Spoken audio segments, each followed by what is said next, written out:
دعا کی بڑی طاقت ہے۔ میرے نبی پاک نے فرمایا دعا مومن کا ہتھیار ہے۔ دعا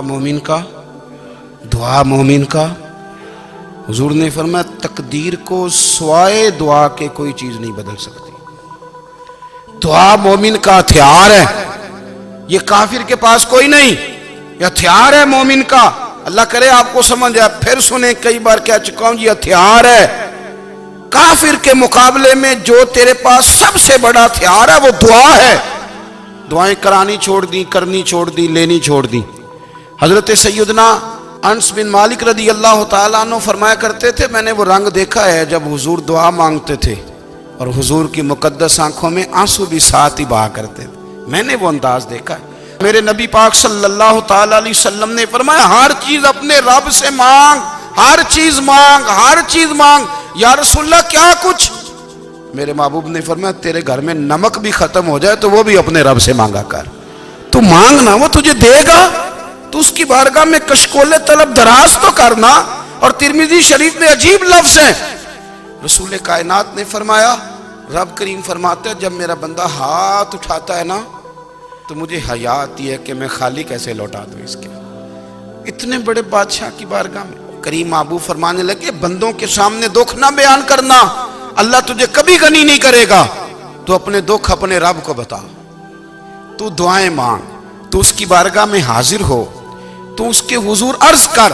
فرمایا اپنے دکھ اپنے رب کو بتا، وہ جلدی کرے یا دیر سے کرے تجھے ساری دنیا سے بے نیاز کر دے گا، تجھے کسی کا محتاج نہیں رہنے دے گا۔ کبھی 10 منٹ عادت ہو جائے نا دعا مانگنے کی علیحدہ سے رات کو، حضور نے فرمایا جو فرض نماز کے بعد دعا مانگے اللہ اس کی قبول کر لیتا ہے۔ نبی پاک صلی اللہ تعالیٰ علیہ وسلم نے فرمایا اللہ مسافر کی دعا قبول فرماتا ہے۔ حضور نے فرمایا اللہ مظلوم کی دعا قبول فرماتا ہے۔ حضور نے فرمایا بیمار سے دعا کراؤ اللہ اس کی دعا قبول فرماتا ہے۔ میرے نبی پاک نے فرمایا ماں باپ جب بھی اولاد کے لیے ہاتھ اٹھائیں، ویسے تے بلے شاہ تو آسمانی اڈدیاں ہی پھڑ دیں، جڑا گھر بیٹھا انہوں بڑھیا ہی نہیں۔ حضور فرمانے لگے ماں باپ جب بھی اولاد کے لیے دعا فرمائیں اللہ ان کی دعا کو قبول کرتا ہے۔ آپ اپنا تعلق بنائیں، دعا کے ساتھ، عبادت کے ساتھ، مصلی کے ساتھ رشتہ بنائیں، استغفار پڑھیں۔ او میری ملت کے جوانوں، مزہ نہیں آ جاتا جب ساری دنیا سوئی ہو، ساری دنیا، اور بستر بھی گرم ہو اور نیند بھی پورا غلبہ کر رہی ہو، اور اچانک گھنٹی بجے دماغ میں، آنکھ کھلے، گھڑی پہ نظر پڑے، 3:30 4 بجے کا پیغام گھڑی بتائے، اور کوئی چڑھتی جوانی والا اٹھ کے وضو کرے، اور جب وہ مصلی کھول کے بچھائے تو مدینے والے محبوب کہتے ہیں کہ ہر نماز پہ رب ثواب دیتا ہے، اور جو اٹھ کے تہجد کی نماز پڑھے اسے دیکھ کے تو رب مسکراتا ہے، جو اس کی شان کے لائق ہے، جو اس کی شان کے لائق، وہ مسکراتا ہے، خوش ہوتا ہے کہ میرا بندہ تہجد میں اٹھ گیا، وہ مسکراتا ہے۔ کاش ہماری صبحیں کبھی اپنے مالک کے نام ہو جائیں۔ یہ نبی کریم نے وعدہ کیا ہے کہ تو سورت واقعہ پڑھ تیرے گھر میں فاقہ نہیں آئے گا۔ حضرت عبداللہ ابن مسعود رضی اللہ تعالیٰ عنہ بیمار تھے تو حضرت عثمان غنی رضی اللہ تعالیٰ عنہ تیمارداری کے لیے تشریف لے گئے، اور جا کر کے کہا کہ آپ بڑے بیمار ہیں، آپ کی بیٹیاں زیادہ ہیں، میں چاہتا ہوں کہ خزانے میں سے کچھ مدد کروں۔ تو سیدنا عبداللہ ابن مسعود رضی اللہ تعالیٰ عنہ اٹھ کے بیٹھ گئے اور کہنے لگے امیر المومنین اللہ آپ کو میری طرف سے، میری بیٹیوں کی طرف سے بہتر صلہ دے، میری بیٹیوں کو کسی خزانے کی ضرورت نہیں، میں نے انہیں خزانہ دے دیا ہے۔ کہا جناب آپ نے کون سا خزانہ دیا ہے، میں آپ کے مالی معاملات کو جانتا ہوں۔ تو فرمانے لگے امیر المومنین میرے نبی کریم نے فرمایا ہے جو سورت واقعہ پڑھے اسے کبھی فاقہ نہیں آتا، میں نے بیٹیوں کو یاد کرا دی ہے، یہ خزانہ میں نے انہیں دے دیا ہے۔ وہ سارے والدین سنیں جو بیٹیوں کے لیے پریشان رہتے ہیں۔ حضرت عبداللہ ابن مسعود نصیحت کر رہے ہیں، فرمانے لگے میں نے سورت واقعہ یاد بھی کرا دی ہے، پڑھنے کی عادت بھی ڈال دی ہے۔ حضور نے فرمایا ہے جو سورت واقعہ پڑھے اسے فاقہ نہیں آتا۔ کہنے لگے چاند تو اپنی جگہ چھوڑ سکتا ہے، سورج گر سکتا ہے، تارے ٹوٹ سکتے ہیں، پر مدینے والے رسول کی بات غلط نہیں ہو سکتی۔ حضور نے فرمایا فاقہ نہیں آئے گا تو انشاءاللہ کبھی بھی نہیں آئے گا۔ ایک بزرگ فرماتے ہیں میں نے دعا مانگنے کا طریقہ اپنی بیوی سے سیکھا، دعا مانگنے کا طریقہ اپنی سیکھنے والے تو اپنے بچوں سے بھی سیکھ لیتے ہیں، سیکھنے والے تو ہر ایک سے سیکھتے ہیں۔ وہ کہتے ہیں میں نے دعا مانگنے کا سلیقہ اپنی بیوی سے سیکھا ہے۔ حضرت وہ کس طرح؟ فرمانے لگے میری بیوی نے نا مجھے کوئی کام بتایا، کچھ پیسوں کی ضرورت کے لیے کہا، تو میں نے اسے کہا کہ بھئی ابھی میرے پاس نہیں ہے، کچھ دنوں میں آتے ہیں تو میں دے دوں گا۔ عورتوں کی عادت ہوتی ہے، وہ بار بار یاد کراتی ہیں۔ 2-4 دنوں کے بعد پھر اس نے کہا حضرت وہ میں نے کہا تھا کچھ پیسے، میں نے اسے کہا کہ ابھی میرے پاس نہیں ہے، کچھ دنوں میں ملتے ہیں تو میں تمہیں دے دوں گا۔ اس نے کچھ دنوں کے بعد پھر کہا حضور وہ میں نے کچھ پیسے کہے تھے۔ فرماتے میں نے ڈانٹ دیا، میں نے کہا کہ کیا تو روز مجھے شرمندہ کرتی ہے، کہا نا میرے پاس نہیں ہے، ہوں گے تو دے دوں گا، تو روز یاد کراتی ہے۔ فرماتے ہیں اس نے پہلے تو میری ڈانٹ کو سہا، پھر میرے سخت جملوں نے اس کی آنکھوں میں آنسو پیدا کر دیے، پھر اس نے اپنے آنچل میں اپنے اس دکھ کو سمیٹا، اور پھر اس نے ایک جملہ کہا تو میں رو پڑا، اور مجھے اپنے رب سے مانگنے کا طریقہ آ گیا۔ مجھے کہنے لگی حضرت جی آپ نے ڈانٹ دیا، میں نے سہ لیا، پر آپ ہی میرے شوہر ہیں، بتائیں نا آپ سے نہ کہوں تو میں کس سے جا کے کہوں۔ فرماتے ہیں میں رو پڑا، اور میں کھل کے رویا، اور میں تڑپ کے رویا، اور پھر میری سسکیاں بند گئیں۔ تو مجھے کہنے لگی آپ کو کیا ہوا؟ میں نے کہا مجھے بھی دعا مانگنی آ گئی ہے۔ جب میں اسے کہوں گا نا اللہ تو ہی میرا رب ہے، میں تجھ سے نہ کہوں تو میں کس سے جا کے کہوں؟ میں کیوں کسی بندے سے سوال کروں؟ میں کیوں کسی دنیا دار سے کہوں؟ میں تیرے بندوں کا، نیک بندوں کا وسیلہ لے کے، تیرے محبوب کی غلامی لے کے تیری بارگاہ میں آیا، تجھ سے نہ مانگوں تو کس سے مانگوں؟ سمجھ آ گئی ہے؟ جب میں اس رنگ میں مانگوں گا تو پھر رب میرے اوپر بڑا ہی فضل فرمائے گا، وہ میرے اوپر بڑی رحمت کرے گا، وہ میرے لیے آسانیاں کرے گا۔ عزیز دوستو، ہم اس طرح کرنے لگ گئے ہیں کہ ہم نے نا اپنے تعلقات پر اعتماد کرنا شروع کر دیا ہے۔ میرے تعلقات بہت ہیں، ہم نے اپنی دولت پر اعتماد کرنا شروع کر دیا ہے، میرے پاس دولت بہت ہے۔ ہم نے اپنے علم پر، اپنی شہرت پر اعتماد کرنا شروع کر دیا ہے کہ میرے پاس فلاں چیز بہت ہے۔ یاد رکھنا جب بے نیاز اپنی صفت بے نیازی دکھاتا ہے تو بڑی بڑی دولتوں والے مجبور نظر آتے ہیں۔ بھائیو جب انسان کا رشتہ اپنے مالک کے ساتھ ہوتا ہے پھر تو غم بھی کچھ نہیں کہتے، پریشانیاں بھی کچھ نہیں کہتی، پھر تو زندگی صبر والی، پھر تو زندگی توکل والی، پھر تو زندگی بھروسے والی، پھر انسان اپنے آپ کو رسوا نہیں کرتا۔ دنیا داروں سے امیدیں اس کی ختم ہو جاتی، امیدیں اللہ رسول سے لگا لیتا ہے، مضبوط ہو جاتا ہے، مضبوط، طاقتور ہو جاتا ہے، خوددار ہو جاتا ہے، باوقار باعزت ہو جاتا ہے۔ حضرت بہلول دانا رحمت اللہ علیہ بیٹھے تھے تو ہارون رشید حج کر کے آ رہا تھا،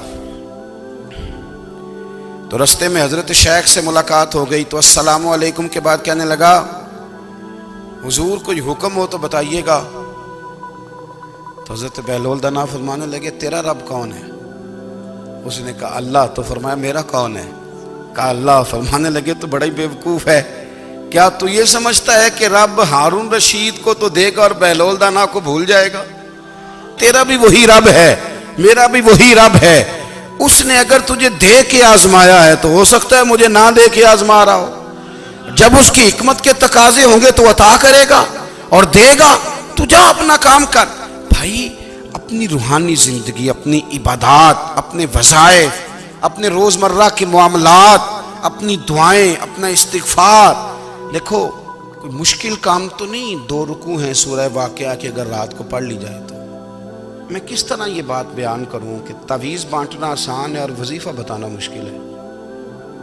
سارا دن تعویذ بانٹیں تو لوگ لینے کو تیار ہیں، اور اگر آپ وظیفہ بتائیں تو کہتے ہیں تو مشکل کام ہے۔ او خدا کے بندے، اگر آپ کا تعلق قرآن پاک کے ساتھ مضبوط ہو، قرآن پاک کے ساتھ اگر آپ کا رشتہ ہو، لوگ سفارشیں ڈھونڈتے ہیں نا دنیا میں، کوئی تعلق مل جائے تو میرا کام ہو جائے۔ دنیا میں اتنا مشکل معاملہ ہے، آخرت میں مجھے بتائیے گا کتنا مشکل معاملہ ہوگا۔ میرے نبی پاک صلی اللہ تعالی علیہ وسلم نے فرمایا جو لوگ سورہ ملک پڑھا کرتے تھے نا، سورہ ملک، یہ سورت ملک قیامت میں ان کی سفارش کرے گی، اور اس طرح کرے گی کہ کہے گی اے اللہ یہاں اس بندے کو جنت میں داخل کر دے یا مجھے قرآن پاک سے علیحدہ کر دے۔ تو رب فرمائے گا جا اس کا دامن تھام کے اسے جنت تک پہنچایا۔ آپ بات کو سمجھیں، جب آپ کے تعلقات اپنے معاملات کے ساتھ مضبوط ہوں گے. حضرت عبداللہ ابن عمر کو نبی پاک نے فرمایا تھا راجل صالح، یہ نیک بندہ ہے، یہ متقی آدمی. حضرت عبداللہ ابن عمر رضی اللہ تعالیٰ عنہ سیدنا فاروق اعظم رضی اللہ تعالیٰ عنہ کے صاحبزادے ہیں، اور ان کی ہمشیرہ سیدہ حفصہ رضی اللہ تعالیٰ عنہ حضور کی زوجہ محترمہ. ایک دن اپنی ہمشیرہ سے کہنے لگے کہ نبی کریم صلی اللہ تعالیٰ علیہ وسلم گھر میں آئے نا، اور اگر حضور غم امت میں پریشان نہ ہوں، طبیعت کو حشاش بشاش دیکھو، تو ذرا پوچھنا تو صحیح حضور کا میرے بارے میں کیا خیال ہے، پوچھنا تو صحیح کہ کریم کی بارگاہ میں میرا کیا مقام ہے، میرے بارے میں حضور کیا فرماتے ہیں. اب بہن کو کام بتائے، اور بتائے بھی بھائی، اور پھر بہن وہ کام نہ کرے، یہ تاریخ میں ہوتا نہیں.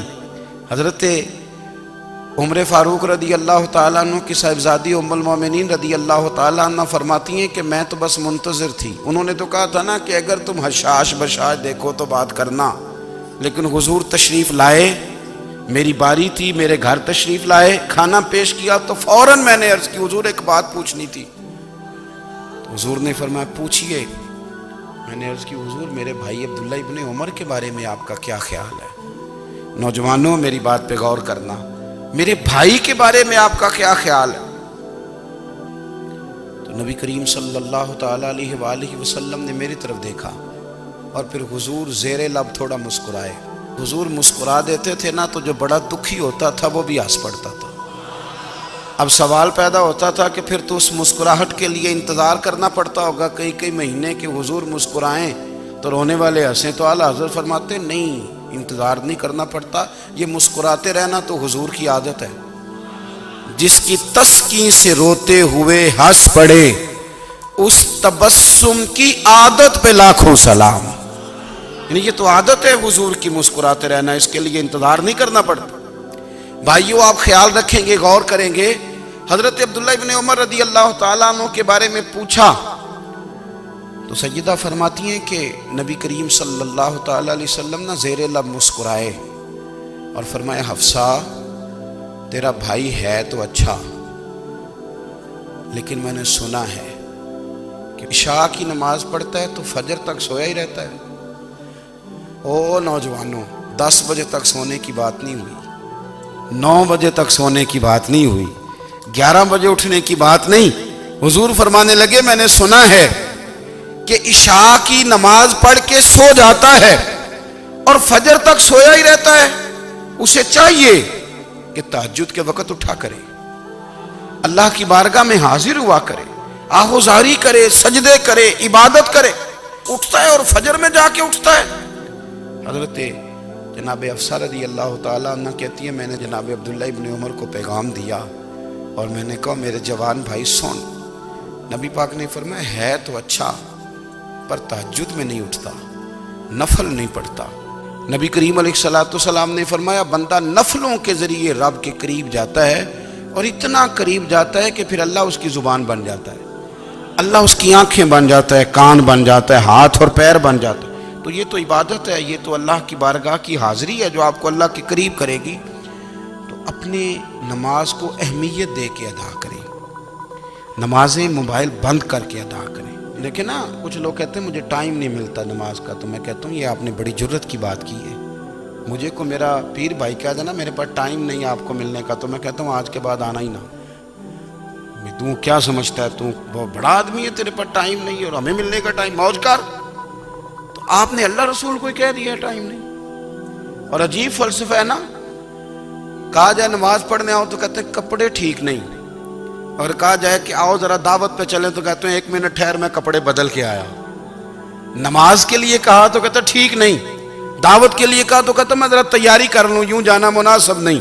یہ معاملہ ٹھیک نہیں. رب تو فرماتا ہے کہ جب تم مسجد میں آ تو زینت اختیار کر کے آ، خوب ذوق سے دعا مانگے، خوب شوق سے نماز پڑھیں، خوب استغفار کا مزاج بنائیں.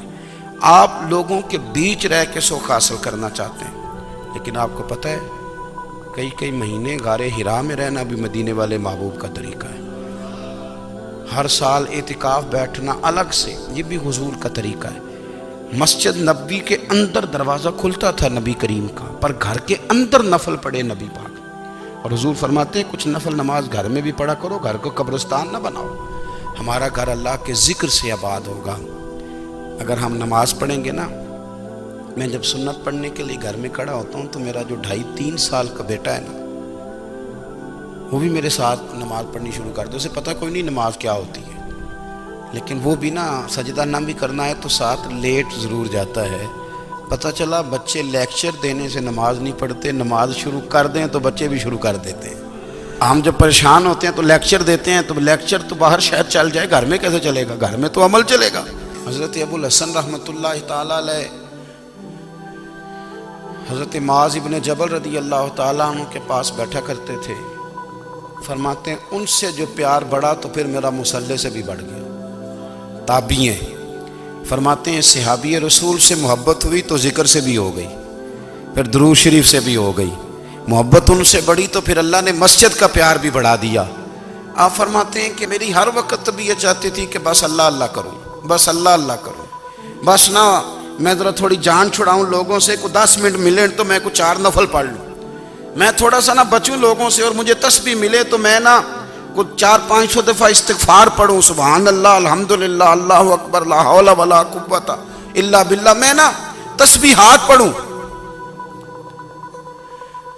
فرماتے ہیں کہ بچے تھے گھر میں 6-7، غربت تھی، کام ملتا کوئی نہیں تھا، اور میں کام چور نہیں تھا، کام ڈھونڈتا تھا، پر اللہ کی قدرت کے کام نہیں ملتا تھا۔ فرماتے ہیں کہ میں نے ایک دن اپنی اہلیہ سے کہا کہ آج میں پھر جاتا ہوں کام ڈھونڈنے، تو میری بیوی بڑی فرما بردار تھی، پر اس دن نہ غربت کے ہاتھوں تنگ آ کے کہنے لگی آج نانا کوئی تو چیز لے کے آیا، تو مجھ سے بچوں کی بھوک نہیں دیکھی جاتی، یہ سب روگاں دا روگ محمد جس دا نام غریبی، کنڈ بلا کے لنگ جاندے نہیں دوست یار قریبی، آج نہ کچھ لے کے آیا تو میں بچے لے کے میکے چلی جاؤں گی۔ شیخ فرماتے ہیں کہ میں بڑا پریشان گھر سے نکلا، پر میں نے صبح سے لے کے زور تک کام ڈھونڈا، کام ملا کوئی نہیں، تو میرے دل میں خیال آیا چلو کام نہیں ملتا تو اللہ اللہ تو کرے نا، چلو بندوں کی مزدوری نہیں ملتی تو رب کریم کی عبادت ہی کرتے ہیں۔ فرماتے ہیں کہ میں نے نا فرات کے پانی سے وضو کیا، نہر کے، شدید دھوپ تھی، ساتھ ریت تھی اور ریت تپ رہی تھی، میں نے اپنا رومال وہیں مصلی کے طور پر بچھا لیا، اور فرماتے ہیں کہ زور سے لے کر عصر تک نماز پڑھی، دھوپ بھی پورے زور پہ، پر میرے سجدے کا ذوق بھی پورے زور پہ۔ فرماتے ہیں سورج بھی چمک رہا ہے اور رب کی عبادت کا ذوق بھی پورے زور پہ، میں سجدہ کروں تو پھر میرا اٹھانے کو جی نہ چاہے۔ میرے استاد لکھا کرتے تھے، یہ ان کا شعر ہے، وہ کہا کرتے تھے مجھے سوز دے، مجھے ساز دے، اور مجھے نیم شب کا نیاز دے، دم سجدہ خود کو میں توڑ دوں، مجھے ایسا ذوق نماز دے، اور میں تیری بہار کا پھول ہوں، میں کھلا بھی ہوں تو تیرے لیے، مجھے میری شاخ سے توڑ لے، مجھے اپنی زلف کا ناز دے۔ بھائی فرماتے ہیں کہ عصر تک میں نے نفل پڑھے، دل ڈھلنے لگا، عصر کی نماز پڑھی اور میں وہاں سے چلا۔ اب میں جب نکلنے لگا تو دل میں خیال آیا کہ چھوٹی چھوٹی دیواریں ہیں گھر کی، بغیر کچھ لیے جاؤں گا تو بیوی دور سے دیکھے گی تو شور کرے گی کہ پھر خالی ہاتھ آ گیا ہے۔ کہتے میں نے اپنی اسی رومال میں جس پہ میں نے نماز پڑھی تھی نا، رومال میں کی آخی دے پنجابی جو صافہ کہتے ہیں، اسی میں نا میں نے کچھ ریت بھر لی کہ وہ دور سے دیکھے گی تو سمجھے گی کچھ لے کے آیا ہے، چلو جا کے اسے بتا دوں گا کہ آج پھر مزدوری نہیں ملی۔ کہتے ہیں وہ ریت لے کر جب میں گھر میں گیا تو پہلے بیوی دروازے پہ کھڑی ہوتی تھی، پوچھتی تھی خالی ہاتھ آ گئے ہو؟ آج میں نے دیکھا تو ہے ہی کوئی نہیں۔ فرماتے ہیں میں اندر داخل ہوا، سلام لیے، کونے میں میں نے وہ رومال رکھ دیا اور میں نے آواز دی کہ بھلی مانس کہاں ہو؟ تو وہ کہنے لگی آپ منہ ہاتھ دھو لیں، میں روٹی لے کے آئی۔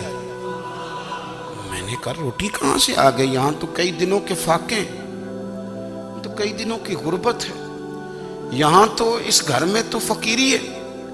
فرماتے ہیں کہ وہ روٹی لے کے آئی اور اس وقت کی جو موجودہ نعمتیں تھیں، سمجھ لیں سلاد، اچار، ہر چیز ساتھ لائی۔ میں نے کہا کہ بچے کہاں گئے؟ کہنے لگی وہ کھانا کھا کے کھیلنے گئے، آپ کھانا کھا لیں آ جاتے ہیں۔ کھانا اس نے چن دیا۔ میں نے حیرت انگیز لہجے میں ساری نعمتیں اپنے دسترخوان پہ دیکھ کر کے بیوی سے پوچھا یہ کہاں سے آیا کھانا؟ بچوں کو تو نے کہاں سے کھانا کھلایا؟ یہ سارا کچھ کیسا ہے؟ کہنے لگی پتہ نہیں آج آپ کس کریم کی مزدوری کرنے چلے گئے تھے، پتہ نہیں کس کریم کی، میرے گھر میں تو اتنی نعمتیں آئی ہیں کہ مجھ سے سنبھالی نہیں جا رہی، اتنا اناج ہے، اتنا گندم ہے، کس کریم کے دروازے آج چلے گئے تھے؟ یہ کہتے کہتے وہ اٹھی اور اٹھ کر کے کہنے لگی پہلے ہی بڑا کچھ آیا تھا، اب کیا لے آئے ہو؟ اور جا کر کے نا اس نے وہ ریت والا رومال کھولا، کہنے لگے میں تو لے کے آیا تھا ریت، تو میرے رب نے اسے بھی سونے اور ہیرے بنا دیا تھا۔ ہم نا ہر چیز کے لیے وقت نکالتے ہیں، ہر چیز کے لیے، لیکن عبادت کے لیے وقت نہیں نکالتے۔ ہر شے آباد ہے، ہر شے، ہماری فیس بک بھی آباد ہے، واٹس ایپ بھی آباد ہے، ہمارے ٹویٹر بھی آباد ہیں، ہماری ہر چیز آباد ہے۔ سب سے کم آباد ہمارا مصلی رہ گیا ہے، سب سے کم۔ وہ لوگ اب ڈھونڈنے سے ملتے ہیں جن کی بغل میں مصلی ہوتا تھا۔ میرے بھائی آپ کتنا کو دنیا کے پیچھے بھاگو گے تھکا دے گی، کتنا دولت کے پیچھے بھاگو گے تھکا دے گی۔ آپ جب اپنی زندگی میں جمع تفریق کرو گے نا تو مرتے وقت احساس ہوگا کہ سارا کچھ تو لوگوں کے لیے کیا، اپنے لیے تو کر ہی کچھ نہیں سکے۔ اور ہم عبادت کے معاملے میں بہانے بازی بھی کرتے ہیں۔ ہم کہتے ہیں اوہو رزق کمانا بھی تو عبادت ہی ہے نا، میں حلال روزی کے لیے جا رہا ہوں، یہ بھی تو عبادت ہے نا۔ میری طرح کے لوگ کہہ دیتے ہیں کہ میں سویرے اٹھ کے مدرسے میں کچھ اسباق دیکھتا ہوں تو یہ بھی تو عبادت ہے، میں بیان کرنے کے لیے مطالعہ کرتا ہوں تو یہ بھی تو عبادت ہے نا، اتنے لمبے سفر کر کے ملک میں دنیا میں گھومتا ہوں تو یہ بھی تو میں عبادت ہی کر رہا ہوں۔ اب اسپیشل نفلوں کے لیے وقت کس طرح نکلے، اسپیشل کر کے تسبیح میں کیسے چلاؤں، میں سارا کچھ ہم بہانے بنا لیتے ہیں نا۔ میرا سوال یہ ہے کہ یہ ساری باتیں صحابہ کو، نبی کریم کو، دیگر لوگوں کو بھی تو پتہ تھی نا، لیکن آپ غور تو کریں 23 سال حضور کو وقت ملا، مختصر وقت ظاہراً تبلیغ کرنے کے لیے، پوری دنیا میں دین بھی پھیلانا ہے۔ گھر میں 11 ازواج ہے، 4 بیٹیاں ہیں، ان کی اولادیں، سارے کام کاج بھی دیکھنے، لیکن سیدہ طیبہ طاہرہ حضرت عائشہ صدیقہ رضی اللہ تعالیٰ عنہ فرماتی ہیں سارا دن تبلیغ کرتے، ہر غلام کے دکھ سنتے، گھر میں آتے تو اپنے گھر والوں کا خیال کرتے، کام میں ہمارا ہاتھ بٹاتے۔ قربان جاؤں، کہتی ہیں زمانہ سارا سو جاتا لیکن آمنہ کے لال مصلی بچھا لیتے۔ دنیا سو گئی، ساری سب سو گئے، جو خدام تھے، وہ جو غلام تھے وہ سو گئے۔ صحیح مسلم نے لفظ ملیں گے، سیدہ پاک فرماتی ہیں او میرے نبی کے غلاموں، میں نے یہ رنگ بھی دیکھا ہے کہ حضور نے اتنا کھڑے رہے، اتنا قیام کیا، اتنا قیام کیا کہ مقدس پیروں میں ورم آ گئے، سوج گئے پیر، اتنے بڑے۔ دل پہ ہاتھ رکھ کے نہیں بتا سکتا کہ میرے کبھی نماز میں پیر سوج گئے، کوئی نہیں بتا سکتا۔ بچوں کی روٹی کماتے تھک گئے بات الگ ہے، ہم سیر کرنے گئے تو تھک گئے بات الگ ہے، لیکن عبادت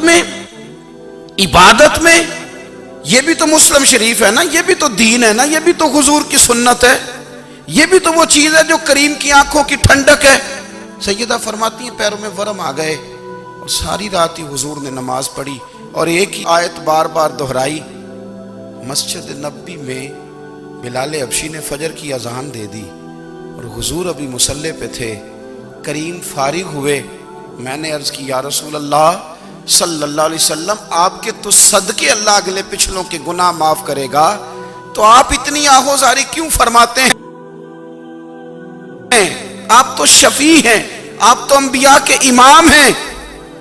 تو حضور نے فرمایا عائشہ تم نے گنوایا ہے نا میرے اللہ کی مجھ پر کتنی رحمت ہے، افلا اکون عبدا شکورا، فرمایا اگر اس نے اتنی نعمتیں دی ہیں تو کیا میں اس کا شکر گزار بندہ نہ بنوں، میں شکر گزار بندہ نہ بنوں اس کا؟ پھر اگر اتنی نعمتیں اس نے دی ہیں، مجھے اتنا نوازا ہے، تو پھر میں اس کے سامنے سجدے نہ کروں؟ او میرے بھائی، بڑے قابل فخر لوگ ہیں ہم کہ ہم نبی پاک کے غلام ہیں، ہم قابل فخر ہیں کہ نبی کریم کے غلام ہیں. کیا کبھی اس غلامی کے شکرانے میں بھی 2 نفل پڑھے کہ یا اللہ تیرا شکر ہے تو نے ہمیں حضور کا غلام بنایا ہے. یاد رکھیں کہ اپنی روحانی زندگی کو آباد کریں، استغفار پڑھیں، تسبیحات کریں. تو میرے عزیز، آج کے اس روحانی اجتماع میں ہمارے دوستوں نے جو محنت کی، ہم نے بار بار اپنی نیت سے پوچھا خدا ہمیں معاف کرے اگر کوئی ذاتی شہرت ہے، کوئی ہمارے ذاتی مفادات ہیں، رب ہمیں ہدایت دے. ہماری یہ خواہش تھی کہ روحانی اجتماع ہمیں تھوڑا سا اللہ اور اس کے رسول کے جانب مائل کرے، کچھ ہمارا رشتہ مصلی کے ساتھ مضبوط کرے.